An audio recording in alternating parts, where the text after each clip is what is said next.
monsieur Charles.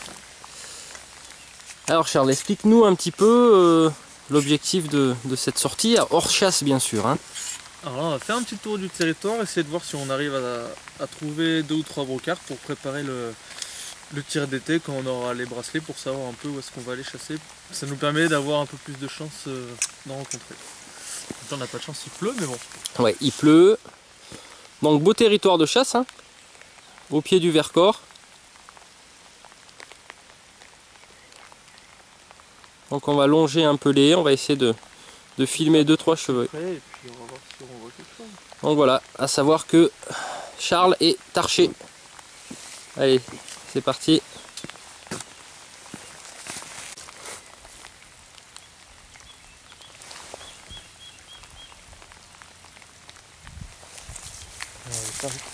Là-bas ça fait un petit creux, en fait à la pente, on ne voit pas cette partie du champ.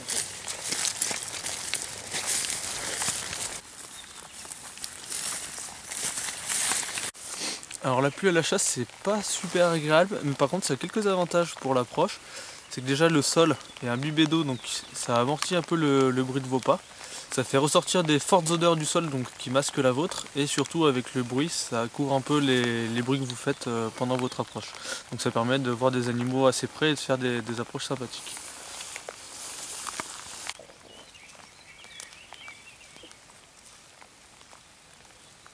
Donc tu me dis si j'entends siffler.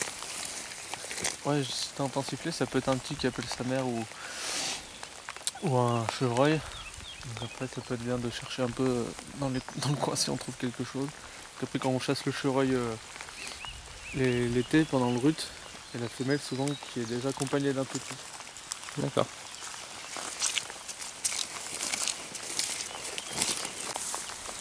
Donc là, il y a une couche. Après savoir ce que c'est, je sais pas, mais il y a une couche. Donc là, c'est très dur de suivre les traces, quoique, peut-être. Côté là, et on va longer, essayer de voir d'autres près, puis là, comme il pleut pas mal, on va essayer de rentrer un peu dans le bois. Ouais. Parce que là, il doit se tenir un peu à l'abri, je pense. Tu penses que c'est plus dans les bois là? Ouais, là, il y a des chances. Vu Par contre, si jamais ça arrête de pleuvoir, là, ça risque de sortir. D'accord. Alors à savoir qu'en Isère, il a beaucoup plu là. Ouais, là, ça fait une semaine où il pleut beaucoup. Mois de mai très pluvieux. Donc, d'après ce que tu m'as dit, on risque plus de rencontrer du chevreuil dans les bois parce que la verdure est beaucoup plus présente à cause de l'humidité. Là, ils se tiennent à l'abri. Donc ils se tiennent à l'abri. La problématique, c'est que là, on voit pas de traces. Il y a une couche, mais sur le sol, on voit pas de traces. Donc là, on va rentrer dans une zone herbeuse assez dense. Quand les chevreuils sont sortis, ils peuvent être dans ce genre de biotope. Là, c'est pas évident de les voir parce que comme c'est pas spécialement très haut, vous allez voir juste les bois qui dépassent sous les oreilles, et après pour les approcher, ça se fait bien là-dedans. Un peu accroupi, on approche doucement. Par contre, c'est pour dire que c'est pas évident parce qu'il y a beaucoup de végétation qui cache devant, donc il y a des risques de dévier. Et puis c'est vrai que la pluie est assez froide. Ouais, là elle est froide. C'est ce qui est assez rare quand même pour un mois de mai. Bon, je protège le caméscope comme je peux. Donc on n'a pas vu de coulée. Quand on marche un peu dans les bois, c'est bien d'essayer de passer par les coulées.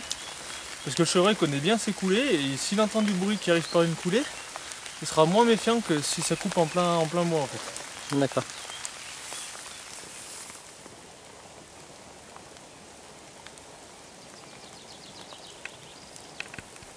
Le soleil tente une percée, mais ma foi.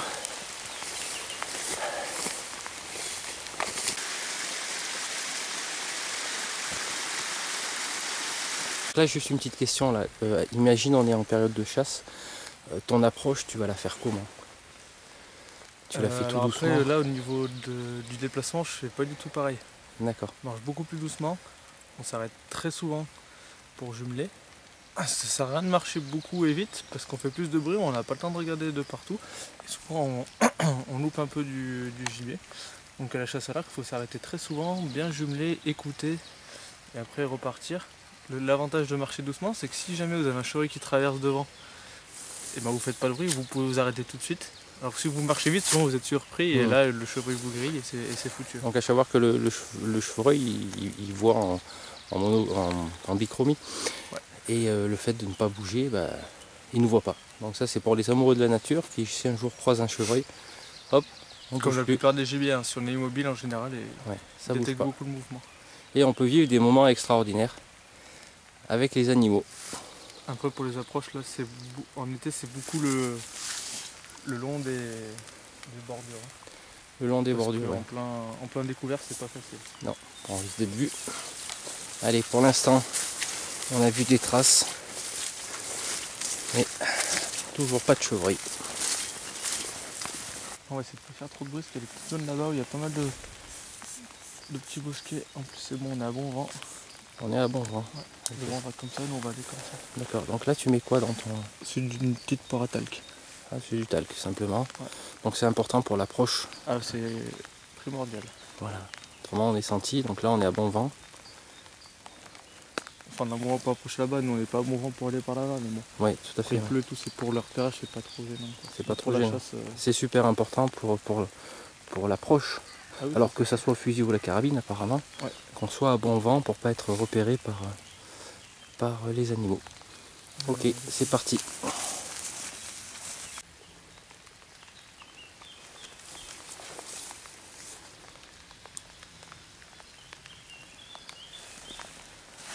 Alors pourquoi les jumelles? Parce que tout simplement, là on voit très bien avec notre vue normale, mais je sais plus où c'est, dans un endroit sale ou quoi. Vous Ouais. mettez un petit coup de jumelle, ça peut permettre de voir juste une petite oreille qui bouge, un bois qui dépasse que vous n'aurez pas vu à l'œil nu. Ouais, surtout quand il fait sombre. Alors Ouais. je vais essayer de zoomer sur un bois où il fait sombre.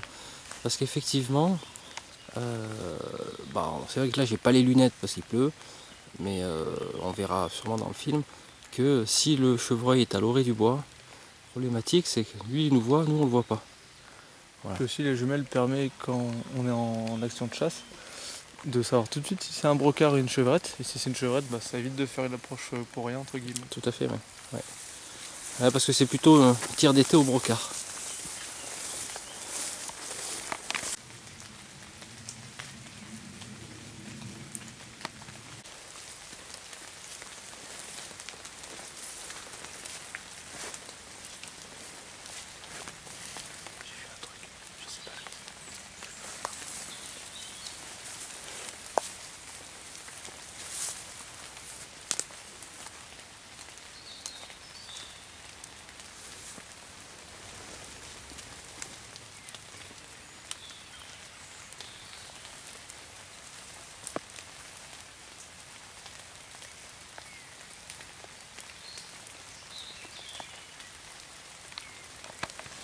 La couleur, je pense que c'était un lièvre. Je suis arrivé tout doucement dans le coin. Là, j'ai dépassé la tête. C'est passé dans le bois. J'ai essayé de voir si je trouvais des crottes, mais j'ai rien vu. Ah, c'est un lièvre. Regarde, chevreuil. C'est un malin. Superbe. On va voir où il rentre. Hop, et on va essayer de le trouver. Ouais. Ouh, bah ça. Je crois que Saint-Hubert est avec nous. Ce qu'on va faire, on va pas aller directement dessus. On Là, va le sur la- contourner. Non, sur la gauche, il y a un petit pré. On va faire D'accord. tour du pré. Ouais, Parce que là, il y a une bande de bois. Et de l'autre côté, il y a un autre pré. d'accord. Donc autant il va ressortir là-bas. Parce que je D'accord. pense pas qu'il nous ait vus. Vu que le vent va dans ce sens, Ouais. il est sorti de là, il était tout simplement en train de se déplacer. Donc on D'accord. va faire tout doucement. Et on va voir si on va plus loin. Donc là on est en situation chasse réelle quasiment, hein, Ouais. puisqu'on doit faire l'approche. Donc là même à la carabine, c'est pas spécialement un tir qu'on peut tenter. Hein. Allez, C'est pas fichant, et puis derrière. on va essayer de s'approcher à combien, Charles, à peu près? Plus trop parler. On parle plus. D'accord. Les pigeons.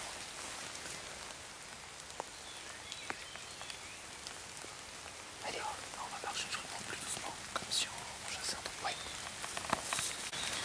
Pour marcher, on va faire tout le bruit. Dansez d'abord les talons.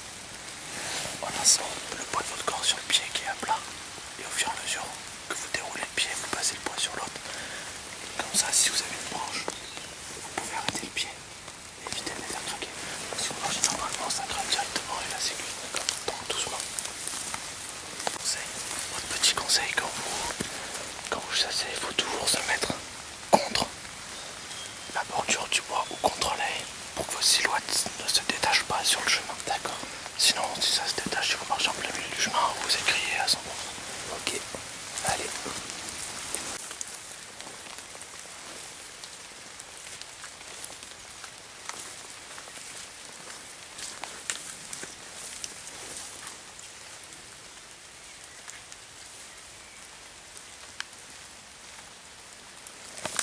D'accord.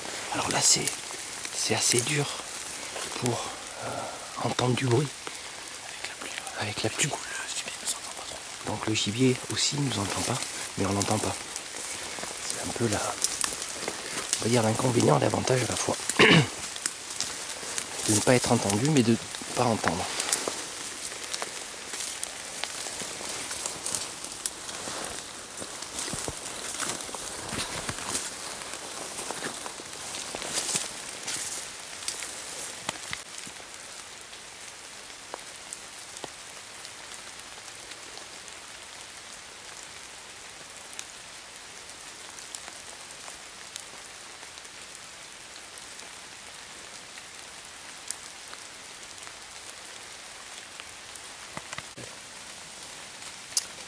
Alors,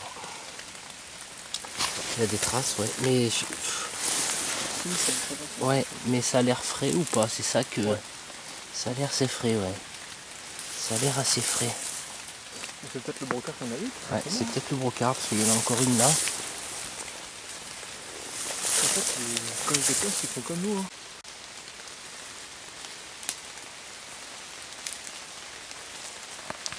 L'avantage de ce spray pour la chasse, c'est que quel que soit le sens du vent, on a toujours un endroit pour pouvoir l'attaquer et faire la prospection. D'accord. Donc ça c'est bien. Ouais, c'est vrai que c'est un beau champ. Parce que des fois il y a des champs selon le vent, tu peux pas les faire. Donc là, le brocard, d'après toi, il est allé par où? Alors soit il est resté dans ce bois là qu'on voit, Ouais. qui file le long, ou alors après il est ressorti dans le champ qui est juste plus loin. D'accord. Ou après il est parti autre part et on ne le reverra pas, on sait pas. Alors on va essayer quand même de l'approcher.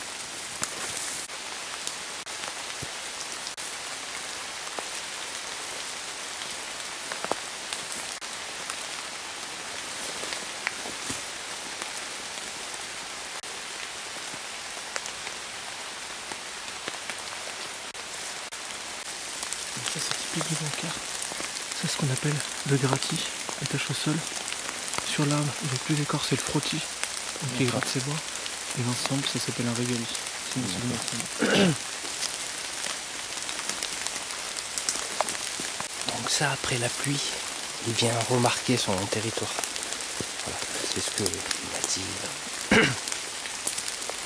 C'est ce que m'a dit Charles. Là, le chevreuil, il peut faire quoi là dans la journée? Le chevreuil il se déplace beaucoup dans la journée pour manger. D'accord. Comme c'est un ruminant, il broute très très souvent. D'accord. Donc il Souvent peut, les soirs, le midi et le matin, comme nous. Hein. il fréquente les mêmes zones. Voilà, à peu près. C'est assez très territorial le chevreuil. Très territorial, d'accord. Après pendant le rut, les mâles se déplacent encore plus pour essayer de chasser les concurrents et puis trouver les femelles quoi. D'accord.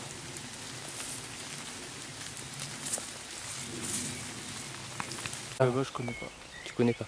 Donc là, on retourne dans la voiture, Ouais, on va on aller change voir un autre d'endroit. endroit. Ah bah allez, c'est Avec un parti. biotope un peu différent.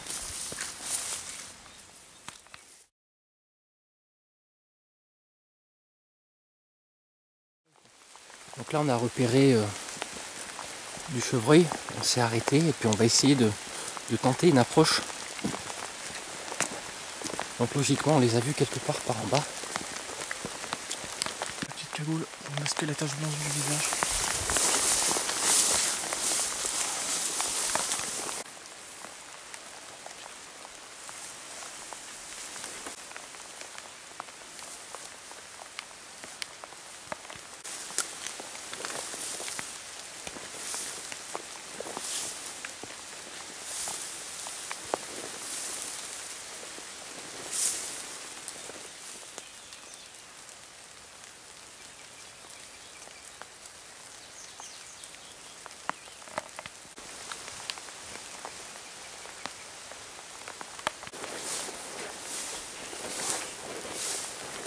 On va rentrer. Ah, je commence à être plein de fautes de partout. Ouais.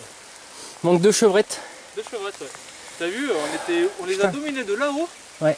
Puisqu'on va, on les a pas vus. Hein. Ouais, la première je l'ai loupée à la caméra. Et pourtant c'est pas haut. La deuxième j'espère l'avoir prise. Et j'ai bien regardé s'il y avait du mouvement, j'aurais dû mettre un coup de jumelle, tu vois. Ouais. Là, j'ai été con. Mais là c'est pas... L'herbe est haute. Un chevreuil c'est combien en hauteur à peu près? Oh, putain, je sais pas, moi. C'est petit hein. C'est assez petit. Et c'est vrai que pour opérer dans cette masse végétale en plus... Il suffit qu'ils mangent, ils ont la tête par terre, ils vont partir. Ah ouais. Ah ouais, t'as eu le coup d'œil, moi j'ai pas vu la première. Je l'ai entendu en fait. Ah ouais, tu l'as entendu. Moi j'étais trop bas. Par contre la deuxième, j'espère l'avoir filmée. Ouais, je pense que Verrez le résultat. En tout cas, belle matinée. sous la pluie, mais bon, on a vu du... On a vu du gibier. Du gibier, un beau brocard, de beaux bois et 2 petites chevrettes. Parce qu'en plus, là on avait vraiment le vent dans le dos, donc on était à mauvais vent à 100%. Ouais. Et comme je disais, la pluie et tout, ça nous a bien aidé quoi. Ouais. Bon, le vent était très lourd, il n'y avait pas non plus... Mais bon, elles étaient là, nous on était vraiment détachés sur le long de la bordure et elles nous ont pas vus. Et nous non plus d'ailleurs. Ah non, on les a pas vus, ils nous ont pas vus. Tu vois, j'aurais dû mettre un coup de jumelle Ouais. pour Bon. repérer une oreille, un truc comme ça. C'est pas grave. Ça, en fait, quand tu sais où est un chevreuil, c'est toujours là où tu te fais avoir.